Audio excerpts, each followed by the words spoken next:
rites of passage. And indeed, this is a rite of passage.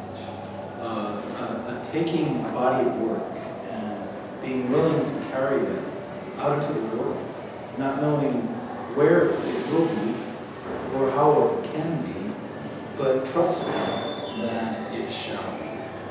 And so I'm very deeply honored tonight to do a short invocation to just bless this time together, because truly bringing our conscious attention to one thing makes it so much more powerful. And then I'll segue into a song to play for you.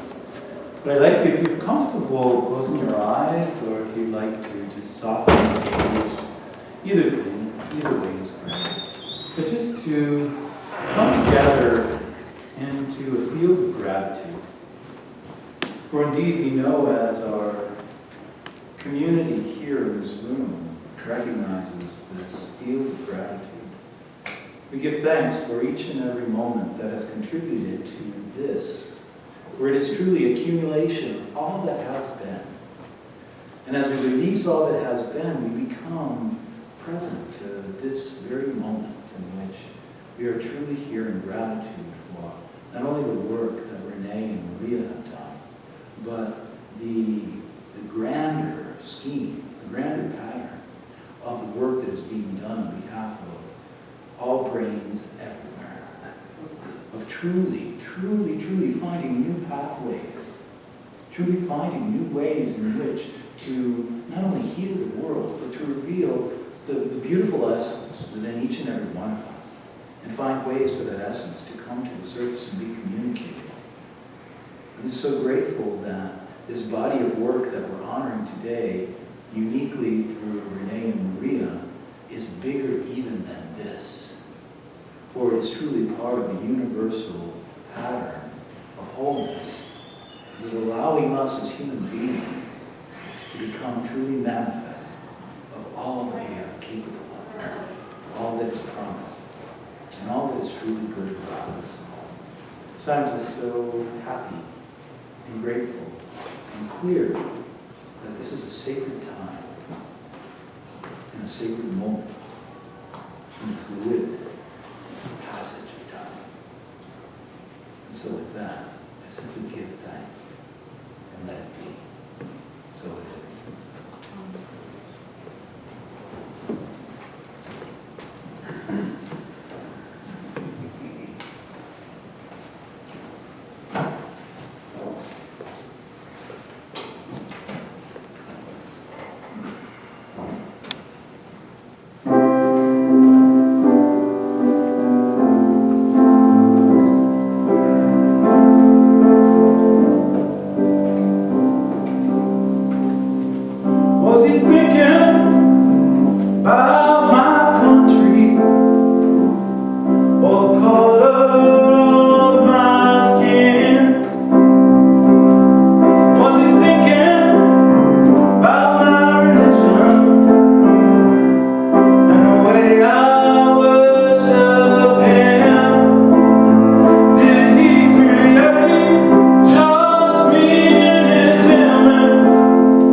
It's our privilege to honor two graduates who've achieved rare recoveries and made special accomplishments. I also need to let you know that this entire ceremony is the brainchild of Renee and Maria. These graduations are the most important ceremony in a series of internationally recognized programs that specialize in brain rehabilitation.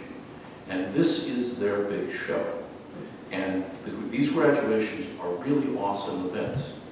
But every other graduation is designed, organized, orchestrated, and coached by the staff.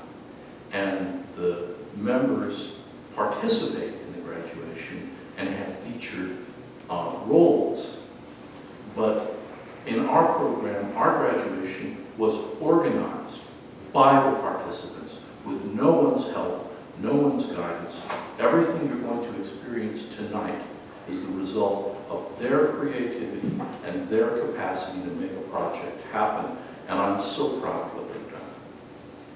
In fact, I would like to express a little appreciation for what they've done by applauding them.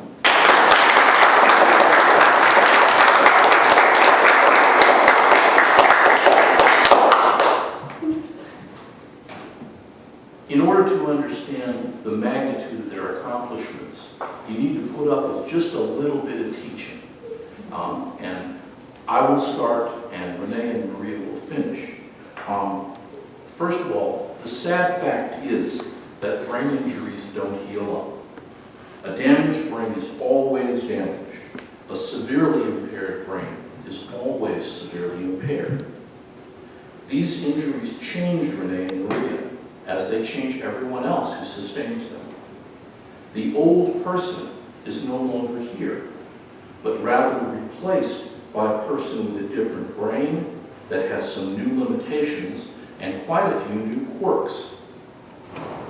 Both of these ladies had plans for the future that had to be changed because they had changed. Renee and Maria had to deal with their injuries for years without receiving any specialized rehabilitation. Survivors of such severe injuries do not feel damaged. They do not know what is wrong with them. They are rarely told exactly what's happened to them, and that was certainly true for Renee and Maria. They both knew something was wrong, something mental, and they both knew that some problems were really dogging them, but they didn't know the whole story. They didn't understand their deficits well enough to take control of them. For that, they needed some help. Although it is possible to cope with a severe brain impairment, the methods for coping are not based on common sense. They are not obvious to people even after years of struggle, and most people never learn them. In this respect, both Renee and Maria were exceptional. Working on her own, Renee was able to resume parenting her two sons, Dakota and Malachi. Please stand, gentlemen.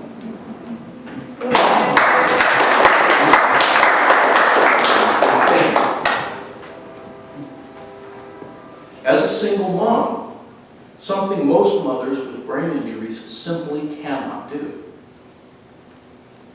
Maria was able to complete college, graduate school, and medical school, and develop a career as a physician through her own efforts. These are accomplishments that are almost never seen in real life. I want to congratulate Renee for the things she accomplished at the Claremont Academy of Neurocognition.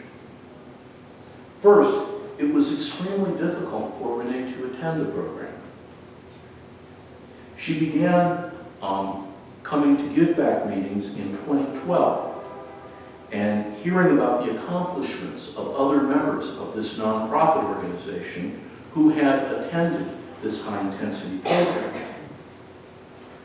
And finally, she cornered some of the graduates and asked them what the program was like and what it had done for them.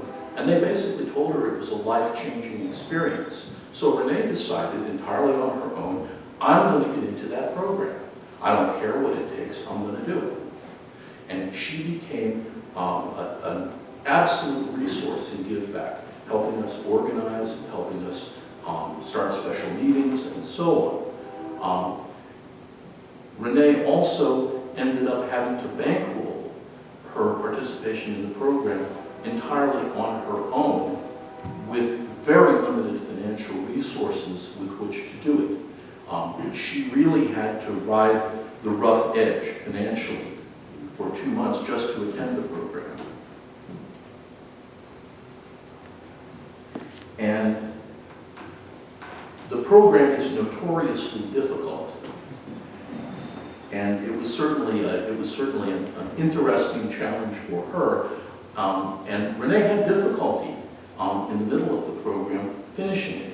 She kind of ran aground and really stopped using her strategies. So we talked about it, and we didn't want this program to end on a sour note for her. So we just called it to a halt till she was ready to come charging forward again. And it worked, and she finished gloriously. Right, Renee? Yes, thank you. She also needed childcare in order to attend the program and in order to complete the extensive homework requirements. And we both give thanks to her parents for offering to provide that childcare.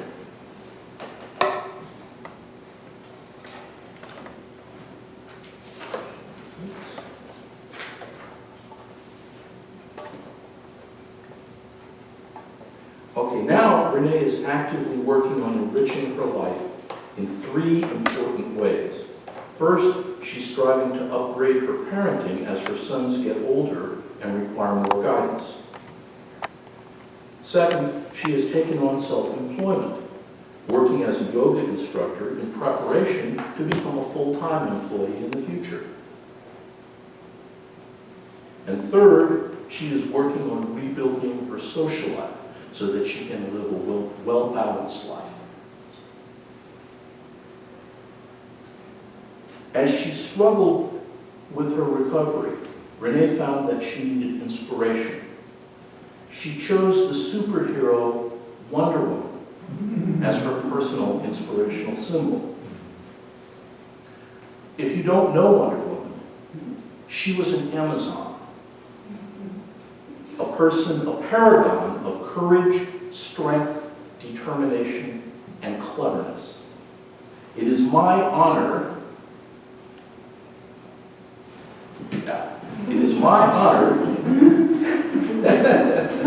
to call forth our Amazon, Renee Diane Nielsen.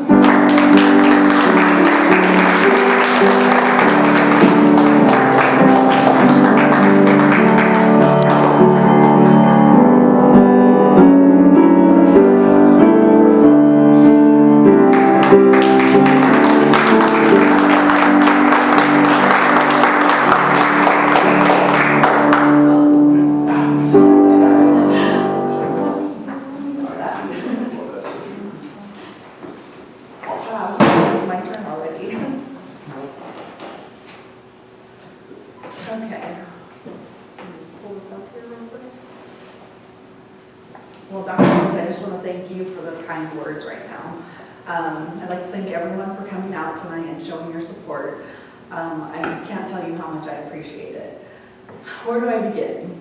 With the fact that I almost lost my life, or with the fact that I wanted to take my own life? It all started with my unexpected brain injury on April 30th, 2009. I was working on an ad for my son's yearbook, and when I went to bed that night, the next thing I knew, I woke up in Casa Colina Rehab Facility.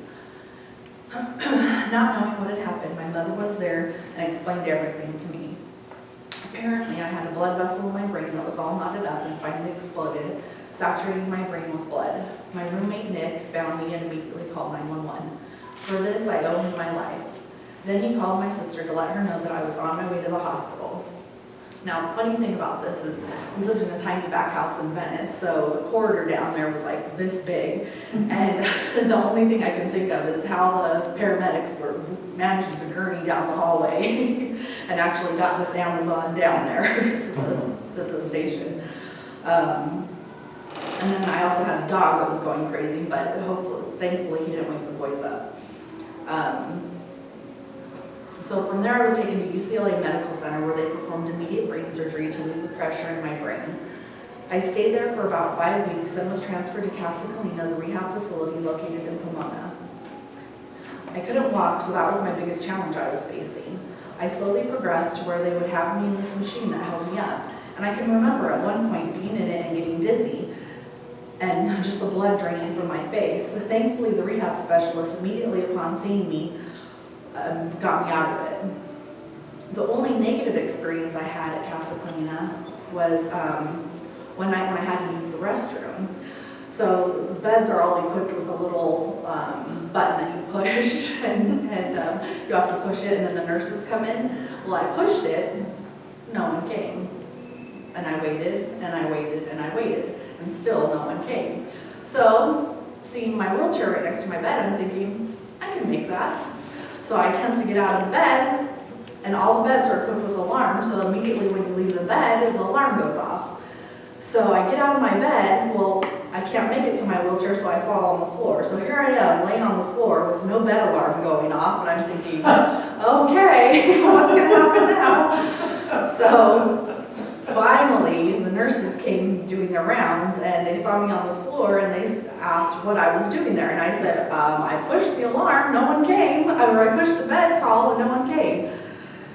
So that was quite interesting. So after that, they wanted me to put me in a cage. So I wouldn't do that again. Yeah, so my mom, upon seeing that, was like, no way, she's not going in the cage. And she was adamant that, I was not going to have that. And so they're like, okay, well, that's the only other choice we have, or someone needs to come and stay with her at night.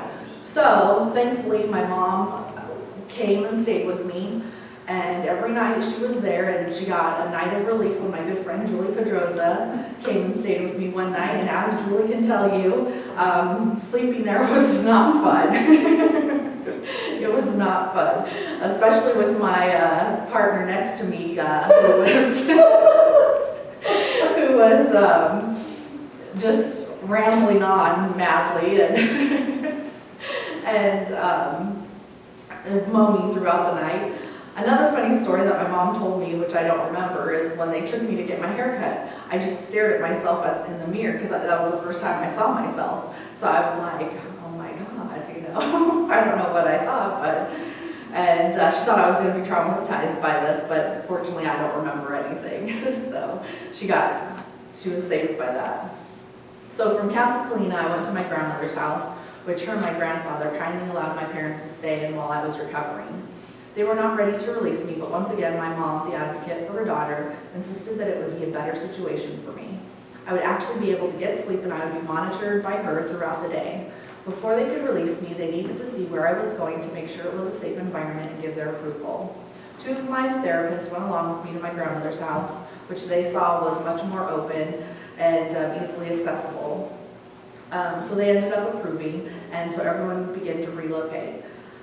During this time, again, my son Dakota had to switch schools, and Malachi was just starting kindergarten. And I can remember when I would drive to pick them up from school thinking that I just wanted to get in an accident and die. But then immediately when I picked them up, I was like, okay, I can't do that. And so that was quickly left my mind. I had physical therapy at home as throughout the time I was there, and let's see, we stayed there for almost 6 months, at which time my disability was ending and I needed to get back to work. Initially, I stayed with my sister in Redondo Beach, where she was living at the time. My boys continued to stay with my parents until we determined if I could handle the workload. Although I didn't feel I was ready to start back, I really didn't have much of a choice. But fortunately, I was allowed to start off slowly with just a few hours a week and gradually progress back to full-time. It was exhausting going back to work because I was having a bit of a long drive from Redondo Beach to Santa Monica 3 days a week, then driving back to Fontana to be with my boys on the weekend. The boys eventually came to live with me in Redondo Beach with my sister, and I enrolled them in Walgrove using my good friend Jane's address. Eventually I found an apartment in Culver City that I could afford, so we started to move. For the following school year, they were able to go to Santa Monica schools because I worked for the city. I was slowly starting to get my life back like it was before. At work, I was having a hard time, but hiding the fact to my supervisor. I found the job to be very difficult, and the hours were extremely long because we got every other Friday off, and so that was really hard for me. I met with my supervisor once a week to find out how things were going, which I always insisted was going fine, because I desperately wanted to be the older super mom. What is it to be a single mother living with a traumatic brain injury?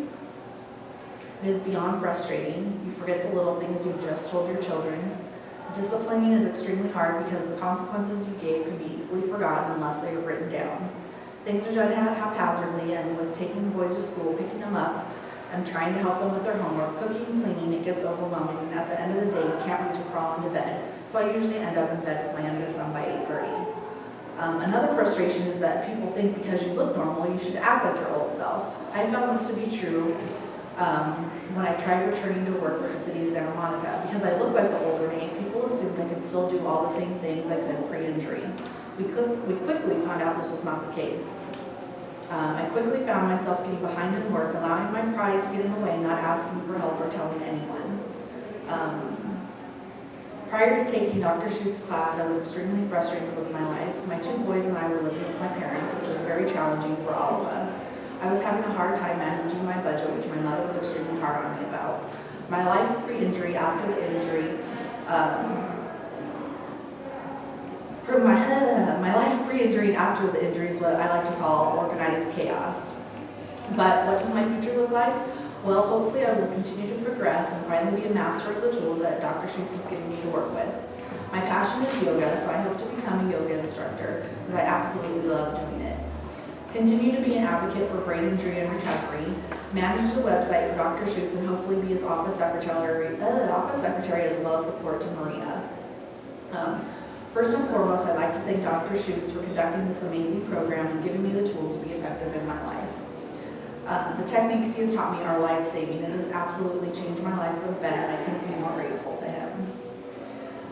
In the program, I learned how to identify brain-injured moments and correct them. I learned how to compensate for my brain injury by using techniques like the Super Planner for self-therapy and completing the analysis forms for brain-injured moments. I will continue to complete my daily schedule and journal, which is so important to track my daily progress.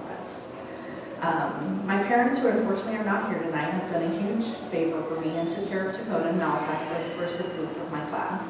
I know it was not easy for them, but I love that they were willing to do that for me.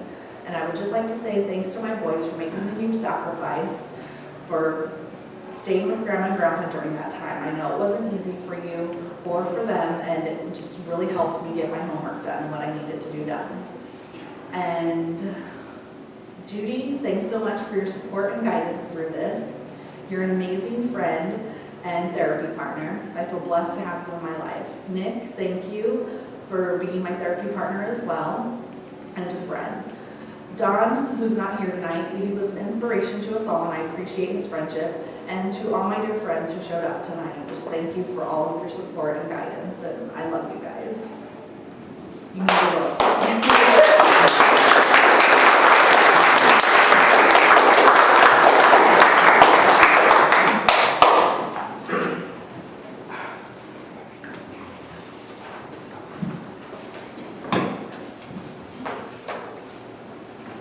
On to the story of another outstanding individual. It has been a privilege to work with Maria Romanes. Maria arrived at the CAN program as one of the most accomplished survivors on record. There is no published evidence of a physician with a brain injury ever resuming full-time medical practice until Maria came along. But Maria accomplished much more than that. She went through college, graduate school, and medical school with a brain injury. So she is not only the most accomplished physician with a brain injury on record, but also the only physician known to successfully complete medical school after receiving a brain injury. Maria was able to accomplish these world-class feats while parenting 3 boys. To succeed with such a complex and demanding life, working entirely on her own for years, is awesome. Maria became convinced after many years that in spite of her accomplishments, she did not have her brain under good enough control, and this turned out to be a very wise decision. She had to convince her family, her boss, and her own physician, neuropsychologist, and therapist that she needed a high-intensity treatment program, and they were all, understandably, impressed by all that she had accomplished. All of them felt that Maria was doing so well that there was little room for improvement. Many of the other people in her life felt sure that she was not impaired at all. Maria and her husband John had to pay for the CAN program out of their own pocket. Maria had to take an unpaid leave of absence from her work. She had to travel alone to Southern California from their home in Missouri. And she's never been here before. And she's been living out of a hotel room for 8 weeks and renting cars when she needed to get around.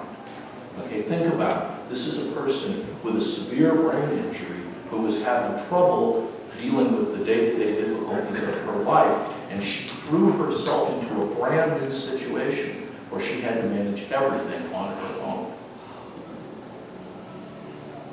A stranger in a strange land, working the hardest program in all rehab. Maria is one of the bravest individuals I have ever worked with. She is far braver than she realizes. Maria has taken and processed the massive feedback on her own impairments, and she has some pretty serious impairments. With unique openness, she now thinks of herself quite accurately as far more impaired than she thought about herself 2 months ago. Advanced neurorehabilitation is based on this kind of self-learning, and the most powerful forms turn patients into brain recovery experts, as you could hear with Renee. No participant during my career of more than 32 years and 8,000 patients has learned as much as Maria. In a very short time, she has made herself into a true professional expert on brain recovery.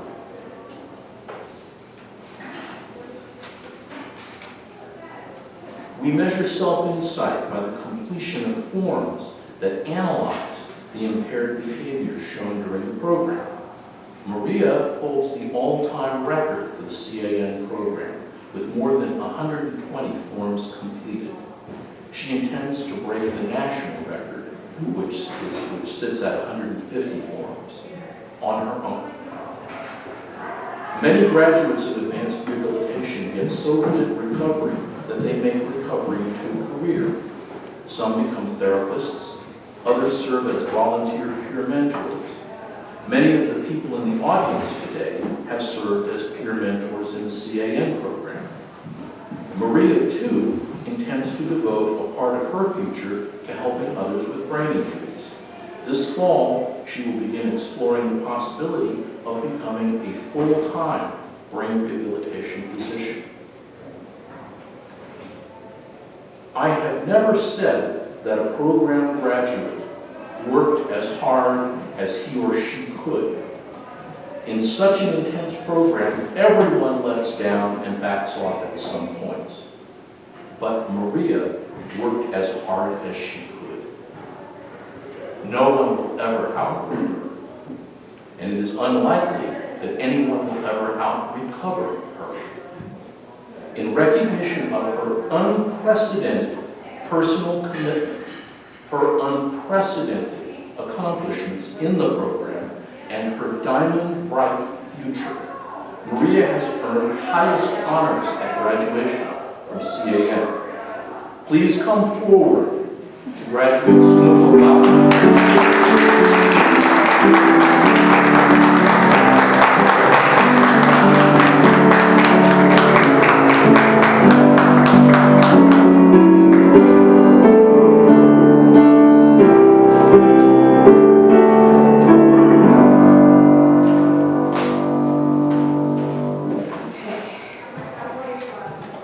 Wow. I wish my family could hear that.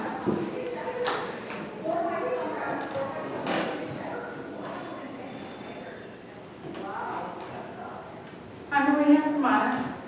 I'm a survivor with severe traumatic brain. Okay, I have a left temporal injury, focal injury, which actually makes me more susceptible to emotionality, so give me a minute. Okay. Especially a touching moment. Yeah. Yeah. Okay. Okay. Chill. Right, chill. That's one of my compensation strategies, just chill. Okay. All right. Breathe. Okay. I'm a survivor with severe traumatic brain injury. I hesitated for so many years to say that, even though that's what all the books said, that I have a severe traumatic brain injury, but because I was able to accomplish as much as I have, it was really hard to tell people. They wouldn't believe me that I had a severe head injury. I would say, I wasn't mild, I would say moderate, This is the story of my recovery. It's an unusual story, as I was able to complete medical school and also to earn my PhD after being injured and before I got brain rehabilitation. I would like to tell you my story because it illustrates how people are actually affected over the long term by their brain injuries, as well as how recovery works. My early life was relatively normal. I grew up in an ordinary family of Greek Americans, with its own dysfunctions. think big fat Greek wedding, and you're not too far off, although the dynamic was a bit different. My parents did not get along with one another, okay? They both had connections with God and with me, but not with each other, so, okay. Anyway, it was an arranged marriage, anyway. I was their oldest child, hardworking and dedicated to my family's values. I was the valedictorian of my class in high school. Not such a big deal as there were only 7 of us. I had finished high school at age 17 and took the next year off from school to earn money for my college tuition. During this year, I was injured in an automobile accident. I was driving. It was a one-car accident. The car went out of control and rolled over the median and landed on the other highway, the highway going the other direction right here, right on my left temporal lobe. It broke the bone and broke my skull and drove some of the bone into my brain. And so I was taken immediately to the hospital and had neurosurgery immediately to stop the bleeding, to dig the pieces of bone out of my brain. And I don't remember. I was in a coma 2 to 3 days. And I don't have the records. Okay, my mother's complete shock. Okay, so it's not really clear, but I know the post-traumatic amnesia was 7 to 8 days. And there were some things, so it means it was 2 to 3 days. My mother just never asked her. She just typical Greek woman. Don't want to go there. Don't want to go there. Lillian, can you relate? Yours was even more difficult. Anyway, okay. So the fact that I was in a coma 3 days makes this injury severe. When I was in the hospital, the doctors focused all their attention on the physical injuries and ignored actually my brain. I mean, they took care of it, but not how it worked. Okay. When I was discharged, the only advice the neurosurgeon had for my mother was to push her gently. We were on our own. It was in another state. We were, didn't have any rehab, nothing, no follow-up except for plastic surgery. Okay, well, I was in the hospital, doctors focused all of, okay,